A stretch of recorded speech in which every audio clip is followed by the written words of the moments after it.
রাজ্যের নজরে আরো দুটি জাল ওষুধ, একটির নাম সার্টেন আর একটি লেভেপিল।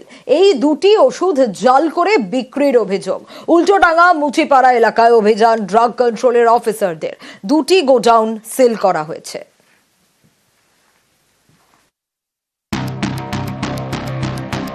কখনো হাওড়ার আমতা থেকে বিপুল জাল ওষুধ উদ্ধার, গ্রেপ্তার সংস্থার মালিক।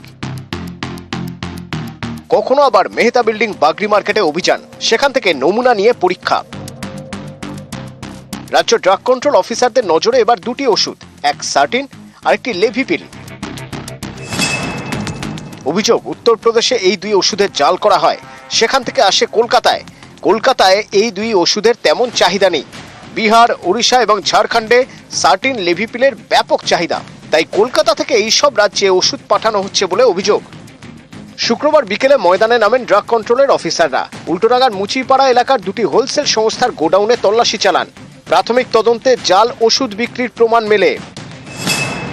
এরপরেই দুটি গোডাউন সিল করে দেন ড্রাগ কন্ট্রোলের অফিসাররা। এই দুটি সংস্থার লাইসেন্সও বাতিল করতে চলেছে রাজ্য। উত্তরপ্রদেশের কোন এলাকা থেকে জাল ওষুধ কলকাতায় আসছে তার হদিশ পেয়েছেন রাজ্যের ড্রাগ কন্ট্রোলের অফিসাররা। এ নিয়ে উত্তরপ্রদেশ সরকারকে চিঠি দিয়েছে রাজ্য। যে ওষুধ সংস্থা জাল ওষুধ তৈরি করেছে তাদের ডেকে পাঠানো হয়েছে।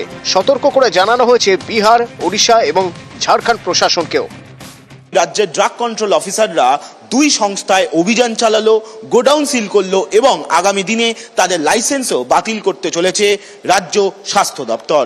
ক্যামেরায় সুমন বোসের সঙ্গে সোমরাজ বন্দ্যোপাধ্যায়, নিউজ 18 বাংলা, কলকাতা।